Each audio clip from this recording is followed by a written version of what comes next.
नमस्ते बच्चों। आज का पाठ है छत्तीसगढ़ी लोकगीत। छत्तीसगढ़ राज्य का नाम है।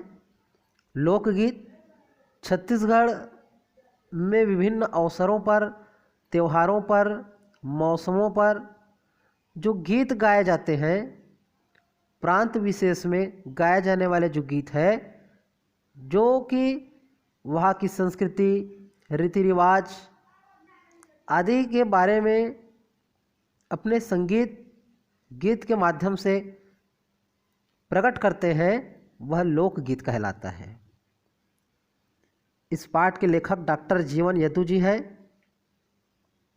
लोक साहित्य के अध्येता और छत्तीसगढ़ के प्रमुख गीतकारों में एक विशेष नाम है डॉक्टर जीवन यदु का। उनका जन्म 1 फरवरी सन 1947 ईस्वी को खैरागढ़ में हुआ। आपकी प्रारंभिक शिक्षा भी यहीं हुई। लोक साहित्य में आपको डॉक्टरेट की उपाधि मिली। कविता आपकी प्रमुख विधा है, पर विचारपरक लेख भी आपने बहुत लिखे हैं।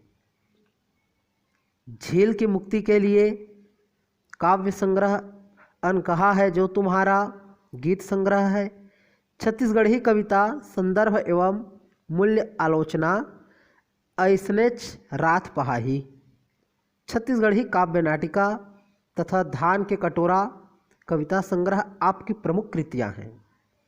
9 साक्षरों के लिए लिखी आपकी रचनाएं भी प्रकाशित हुई हैं। वर्तमान में खैरागढ़ में ही निवासरत हैं। प्रस्तुत लेख उनके निबंध संग्रह लोक स्वप्न में लिली हंसा से लिया गया है। लोकगीत लोक की आंतरिकता का लयबद्ध और संगीतबद्ध अभिव्यक्ति है। लोकगीत में आंतरिक भावनाओं को लयबद्ध किया जाता है, संगीतबद्ध किया जाता है और फिर उसमें लय होता है। लोक ने अपनी जिस आंतरिकता के प्रकाशन के लिए विभिन्न माध्यम अपनाया, वह आंतरिक योगिन व्यवस्थाओं के दबाव से कभी मुक्त नहीं रही और ना कभी हो सकती है। अतः लोकगीत लोक की सांस्कृतिक यात्रा का साक्षी है, जो अपनी परंपराओं में नवीनता का पक्षधर है। आज के लोकगीत संगीत आदिम गीत नहीं है, यद्यपि उनमें रस अवश्य ग्रहण किया होगा। तो बच्चों, सदैव से परंपरागत जो रचनाएं होती है, वह परंपरागत चलती भी रहती है, परंतु ऐसा नहीं है कि हम जो लोकगीत सुनते हैं, पढ़ते हैं, वे हमेशा पुराने होते हैं। ऐसा नहीं है। लोकगीत नवीन भी होता जाता है समय के साथ। आज के जो लोकगीत संगीत आदिम है, उनमें भी संगीत नहीं है, ऐसी बात नहीं है। उनमें भी जो है रस होता है, क्योंकि वो परंपरागत रूप से चले आ रहे हैं और परंपरागत चलते हुए आने के कारण उनमें क्या है, नवीनता है, नया रूप है, रस है। मनुष्य के शिकारी जीवन से निकलकर पशुपालक व्यवस्था में प्रवेश करने के बाद ही लोकगीत और लोक संगीत ने रूप ग्रहण किया। फिर वे कृषि व्यवस्था और सामंती व्यवस्थाओं को पार कर आज इस जटिल युग में अपनी परिवर्तित रूप में पहुँचे हैं। लोक की आंतरिकता पर उन सभी व्यवस्थाओं का असर है। लोकगीत में उन व्यवस्थाओं की स्मृतियाँ, अवशेष आदि आज भी मिलते हैं। उन व्यवस्थाओं को लेकर लोकमानस पर जो प्रतिक्रिया हुई, उन्हीं से लोक साहित्य सृजन हुआ, जिसका एक बहुत बड़ा हिस्सा संगीतमय है। तो कहने का आशय यह है बच्चों कि मनुष्य ने शिकारी जीवन से अपना विकास प्रारंभ किया था और फिर पशुपालक बना। पशुपालक के बाद धीरे धीरे विकास करते हुए आज के इस आधुनिक युग में मनुष्य जो है पहुंचा है। इन निरंतर विकास के दौरान उन्होंने अपने जीवन में विविध प्रकार से जो है संघर्ष झेले हैं, है ना। कृषि व्यवस्था संबंधी कार्य उन्होंने किया है। कभी वो शोषण के शिकार भी हुए हैं सामंती व्यवस्था को पार करके, और उन्होंने अपने इस विकास के संघर्ष के दौरान जो सुख और दुख भोगे हैं, उन सारे दुख और सुखों को अपने इस लोकगीतों में सहेज कर एक संगीत के माध्यम से आज के लोक जीवन पर अपना छाप बनाए हुए रखा है। चूंकि लोकमानस एक सा होता है, अतः लोकगीत के आंतरिक एवं बाह्य बुनावट को क्षेत्रांतर अधिक प्रभावित नहीं करता। किसी विशिष्ट व्यवस्था में रहते हुए दुख सुख की असुरक्षा और संघर्ष की जय और पराजय की अनुभूतियों का कलात्मक प्रकटीकरण लोक साहित्य में अनिवार्यतः है। अतः यदि हम छत्तीसगढ़ के क्षेत्र के लोकगीतों का अध्ययन करें तो सारे क्षेत्रों के लोकगीतों की मूल प्रकृति, बनावट, गुण धर्म आदि स्पष्ट रूप से हो जाएंगे। तो कहने का सही यह है बच्चों कि लोकगीत हर राज्यों का अलग अलग लोकगीत होता है। हमारे छत्तीसगढ़ राज्य का जो है भी अलग अलग क्या है, लोकगीत है। हर भाषाओं की जो लोकगीत होता है वो अलग अलग होता है, लेकिन उनकी जो आंतरिक बनावट होता है वो एक जैसा होता है। उनमें क्षेत्रीयता का बोल भी प्रभावित उनको नहीं करता है। जिस जिस युग में जैसे जैसे लोगों ने अपने परिवेश में जिया, जैसे जैसे उन्होंने दृश्य देखा, उन्हीं आधार पर उनका जो है लोकगीत बना है और उनके इन परिवेशों से ही लोकगीत का आविर्भाव हुआ है। तो छत्तीसगढ़ में भी ऐसा ही है। छत्तीसगढ़ के लोकगीतों का हम अध्ययन करते हैं तो यहाँ की प्रकृति, बनावट, गुण धर्म आदि का हमको जो है ज्ञान मिलता है।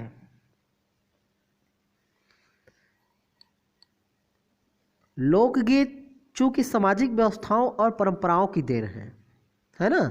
जो लोकगीत है वो क्या है, सामाजिक व्यवस्थाओं और परंपराओं की देन है। यह परंपरागत रूप से जो है चली आ रही है। ऐसा नहीं है कि लोकगीत आज ही बना है। लोकगीत बहुत पहले से सामाजिक व्यवस्थाओं के द्वारा दी हुई हमारी एक विरासत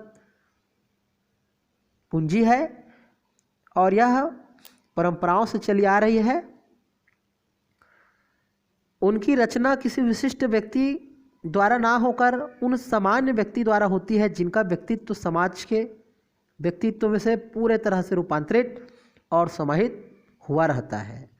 कहने का आशय यह है कि जो लोकगीत है वो किसी विशेष व्यक्ति द्वारा गाया या वह गाया बजाया संगीतबद्ध किया गया नहीं है, बल्कि एक सामान्य जो व्यक्ति है, आम जो व्यक्ति है, उनके द्वारा जिन्होंने सुख और दुख को इस धरती पर भोगा है, एक आम व्यक्ति ने वो अपनी सुख और दुख को संगीत के रूप में सामाजिक तौर पर रूपांतरित कर चुका है। लोक गीतकारों और लोक गायकों के माध्यम से एक पूरी जाति अपनी बात को समवेत सुर में, समान सुर में रखती है।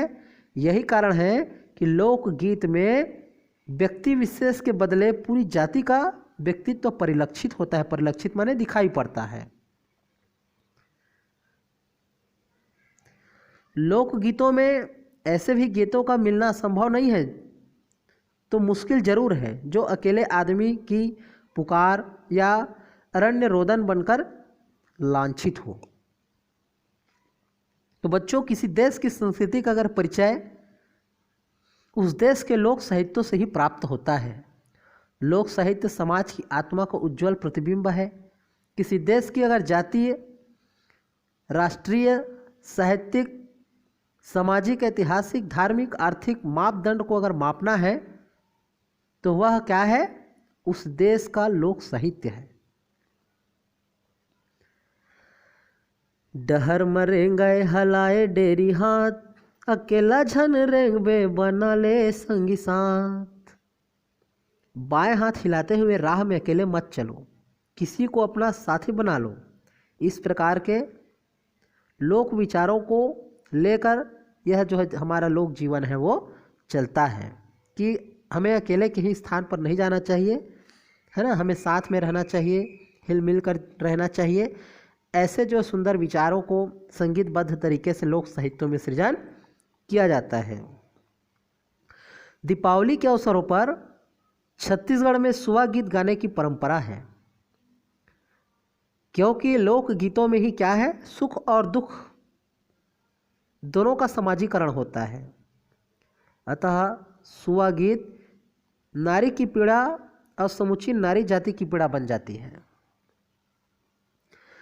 चंदा सूरज तोर पैया परथों, तिरिया जन्म झन देबे नारे सुआना। चंदा सूरज तोर पैया परथों, पहली गवन करी डेहरी बैठारे नारे सुआना।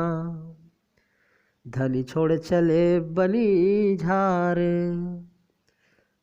इसका आशय यह है बच्चों की, हे चांद और सूरज, मैं तुम्हारे पांव पड़ती हूँ, अगले जन्म में मुझे स्त्री मत बनाना। गौना कराने के बाद मैं पहली बार अपने पति के घर आई हूँ और मेरे पति हैं कि मुझे यहाँ अकेली छोड़कर खुद काम पर चले गए हैं। इस प्रकार अपनी भावनाओं को एक जो नारी है एक गीत के माध्यम से प्रकट कर रही है। तुलसी के बिरवा जब झुरमुर होई है, रेसुआना मोर मयारू गए रुंझुन। तुलसी के बिरवा जब झुरमुर होई है, रेसुआना मोर मयारू गए रंजूझ। यह और बात है कि स्वगीत की नारी पीड़ा मध्ययुगीन नारी पीड़ा है। नारी होना अपने आप में पीड़ादायक मानी जाती है। उन नारियों की करुणा लोकमानस में लगातार घुल रही है। उसमें एक और बात स्पष्ट होती है कि लोक गीतों में इतिहास छुपा होता है। उनके भाव में ही नहीं, उनके शब्दों में भी इतिहास झलकती है। पान खाए सुपारी के दोई फोरा, रंग महल में बैठो मालिक राम राम लो मोरा। राउत नाचा के इस दोहे में दो शब्द रंग महल और मालिक सामंती व्यवस्था को याद दिलाते हैं, जो लोकमानस में घुल मिल गए हैं। लोकगीतों के शब्द और धुन दोनों में मस्ती होती है। लोकगीत उस मस्ती का अमृत पीकर अपने सुख इस प्रकार प्राप्त करता है कि वह अपने दुख को भूल जाता है। श्रृंगार और प्रेम की खुली अभिव्यक्ति लोक जीवन की उसी मस्ती का ही परिणाम है। बटकी म बासी औ चुटकी मनून, मैं गावत हूँ ददरिया तय कान दे के सुन। लोक जीवन नून और बासी खा करके भी ददरिया की मस्ती में डूब सकता है ना। लोक जीवन जो है नमक, नून माने नमक, है ना, बासी माने रात का भीगा हुआ भोजन, सुबह जो हम खाते हैं बासी, इसको भी कहा करके जो है जीवन को आसानी से काटा जा सकता है और जीवन में आनंद पैदा भी किया जा सकता है। तो इस प्रकार ददरिया की मस्ती में डूब सकते हैं, श्रृंगार का सृजन कर सकता है, प्रेम को शब्द दे सकता है। अमली के लकड़ी काटे म कटही, तोर मोर पीरी था मरे माँ छुटही। तो लोकगीत लोक की सांस्कृतिक यात्रा का साक्षी है। लोक संस्कारों की भी पूरी छाप लोकगीतों पर मिलता है। उनमें ना केवल स्थूल लोक संस्कार कर्मकांड प्रदर्शित होते हैं, बल्कि लोक संस्कार को भी चित्रित किया जाता है। लोक स्वभाव में घुलकर लोक चरित्र में शामिल हो चुके हैं। उदाहरण के तौर पर आप विवाह संस्कार का यह गीत सुन सकते हैं। ददा तोर लानी थय हरदी सुपारी वो, दाइला न तीला तेल, कौन चढ़ा थे तोर मन भर हरदी वो, कौन देवै अचेरा के छाँव, फूफू चढ़ावे तोर तन भर हरदी वो, दाई देवै अचेरा के छाँव। यह जो संस्कार गीत है, विवाह संस्कार गीत, तुम्हारे पिता हल्दी सुपारी लाते हैं और माँ तिल का तेल लाती है। कौन तुम्हें मन भर हल्दी चढ़ाएगा, कौन तुम्हें अपने आंचल की छाँव देगा? तो बुआ तुम्हारे तन भर हल्दी चढ़ाएगी और माँ अपने आंचल की छाँव देगी। इस तरह से इस गीत में सारे रिश्तेदारों को जगह दी जाती है, सबको मान दिया जाता है। यदि हम इनमें गहरे उतरे तो लोक स्वभाव देख और समझ पाएंगे। सहयोग लोक का स्वभाव है ना? एक दूसरे से सहयोग लेना, एक दूसरे को सहयोग करना, यही संसार का स्वभाव है। विवाह जैसे कार्यों में सारे रिश्तेदारों का सहयोग होता है। सभी के ही सहयोग से यह विवाह कार्य जो होता है संपन्न होता है, और उन सहयोगों को लोक गीतकार सूक्ष्मता से रेखांकित करते हैं। ऐसे गीत आत्मीयता का वातावरण निर्मित करता है। इस तरह एक विवाह गीत में रिश्तों के सर्वमान्य स्वभाव को भी रेखांकित किया गया है। लोकगीत जनजीवन को पूरी बारीकी से खोलते हैं। यद्यपि वे अपनी ऊपरी परत से सामान्य लगते हैं, लेकिन उनमें लोक जीवन के संस्कार व्यवहार बहुत गहराई से जो है होते हैं। दे तो दाई 80 वो रुपया,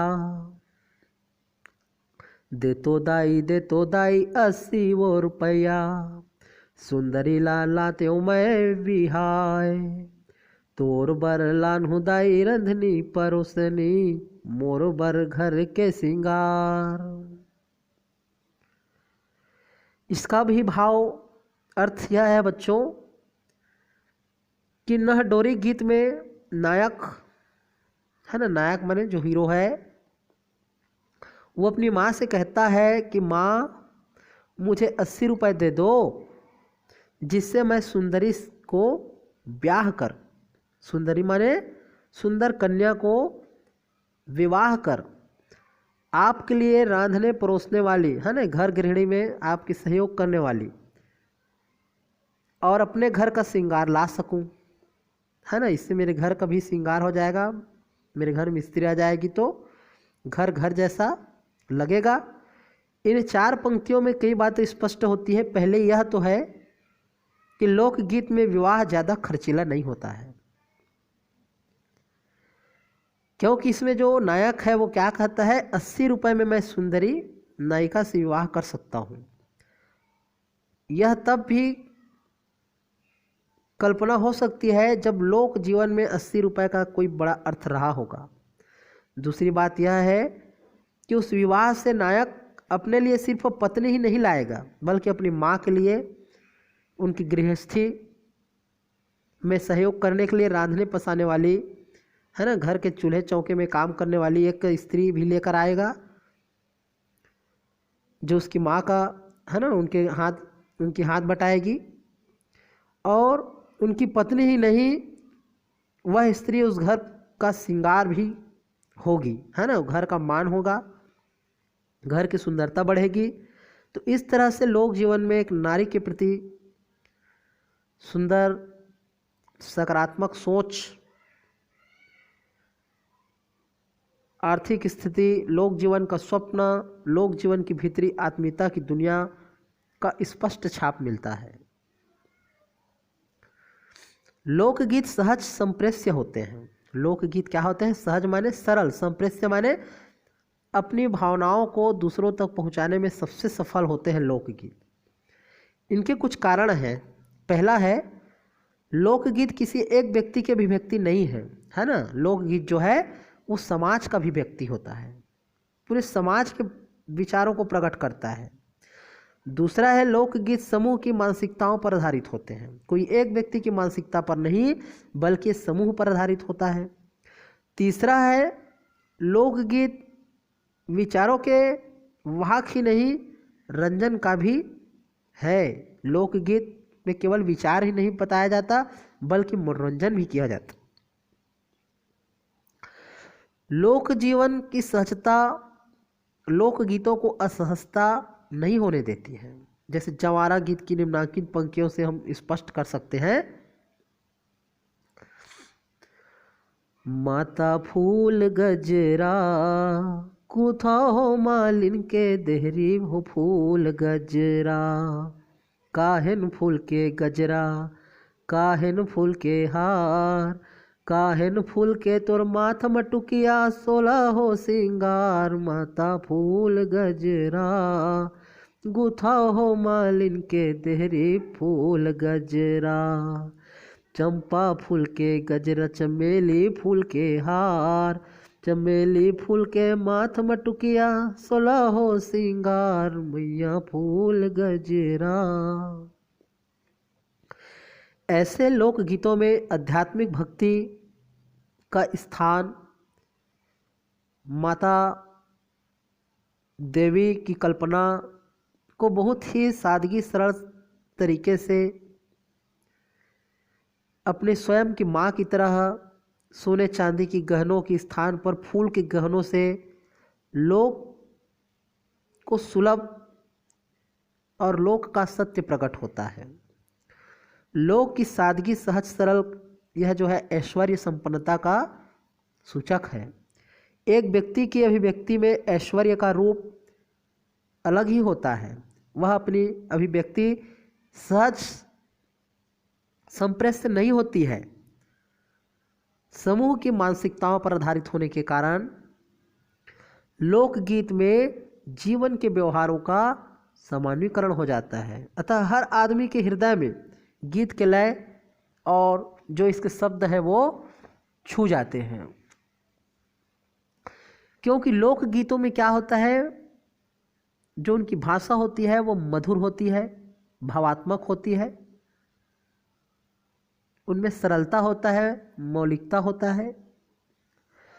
लोकगीतों में बहुत से गीत ऐसे भी मिलेंगे जिनमें चित्रों की रचना हुई है। कथात्मक गीतों में यह बात निश्चित रूप से होती है। लोकगीतकार चित्रों की रचना इस तरह से करते हैं कि श्रोताओं को वह घटना अपनी आंखों के सामने घटित सी प्रतीत होती है। पंडवानी की इस पंक्तियों को आप उदाहरण तौर पर रख सकते हैं। रानी के न्योता की चक पावे जी, साजे सिंगार राजा चलत हावै ना, माथ म मुकुट राजा बांधत हावै जी, काने म कुंडल राजा पहिरत हावै जी, गले म गजमुक्ता के हार सोहे। तो इस प्रकार के पंक्तियों में विराट राजा महाबाहु के साले और राज्य के सेनापति कीचक के उस श्रृंगार का चित्रात्मक वर्णन है जिसे उसने सैरंध्री द्रौपदी के कक्ष में जाते समय धारण किया था। इसी तरह पंडवानी के सेना प्रयाण के दृश्यों को भी लोक गीतकारों ने अपने चित्र और ध्वनि के माध्यम से उभारा है। लोहंगी सांप सलगनी हाथी गदबद गदहा गदबद, घोड़ा सरपट पैदल रटपट सेना करिन पयान। तो इस प्रकार के लोक प्रवृत्ति मुक्ति की हमीदार है, मोक्ष के नहीं है। अतः लोकगीत में आए चमत्कारिक देवता लोक की भौतिक सुविधाएं प्रदान करने वाले होते हैं। गौपालक जाति बांस गीत गाती है।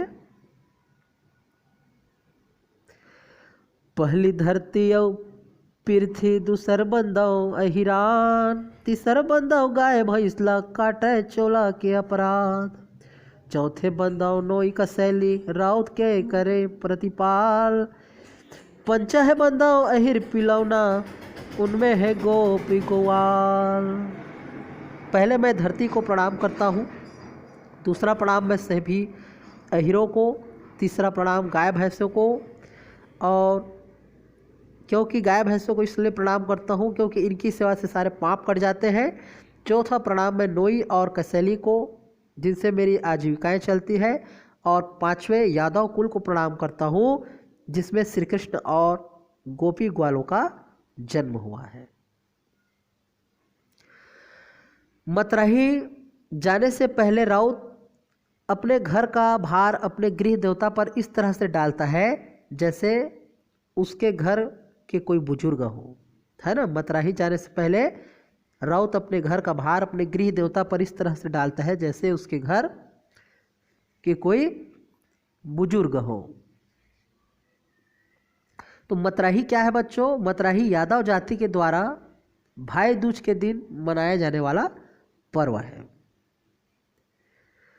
बोकरा लेबे के भेड़ा रे, या लेबे रकत के धार, मैं तो जावत हूँ मतराही, तोला लगे है घर के भार।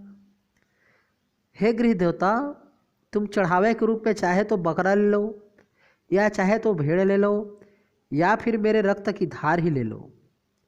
क्योंकि मैं मतराही जा रहा हूँ, इसीलिए घर की सारी जिम्मेदारी अब तुम्हारी है। लोकगीतकारों ने संसार की वास्तविकता को स्वीकार करते हुए इस तरह से अपने जगत को सत्य माना। हरदाही गीत की ये पंक्तियाँ दृष्टव्य है। खेल ले गोंदा जियत भर ले, ये चोला नैया वै घेरी बेरी। लोकगीतों में विरोध का स्वर व्यंग भी फूटता है। जमींदारी प्रथा से पीड़ित व्यक्ति अपने विरोध को प्रकट करने का मौका भी ढूंढ लेता है। मड़ई के समय राउत अपने दोहे में ठाकुर को भी नहीं बख्शता है। गाय बैला के सिंगमा मैं हाँ देखत हूँ माटी, ठाकुर पहिरे सोना चांदी ठकुराइन पहिरे घाटी। इस तरह एक दोहे का उदाहरण और लिया जा सकता है। जैसे मालिक लिए दिए तैसे देवो आशीष। इस पंक्ति में लिए दिए और तैसे देवो शब्द का एक विशिष्ट संबंध बनाकर वे व्यंग करते हुए कह रहे हैं, है ना। यह ठीक ठाक दिया गया होगा तभी तो हृदय में आशीर्वाद मिल सकता है। अगर ठीक ठाक से लिया दिया नहीं गया है तो आशीर्वाद कहाँ मिलेगा। लोक साहित्य अपने परिवर्तन में ही विकास पाता है। वह इतिहास का हम कदम होता है।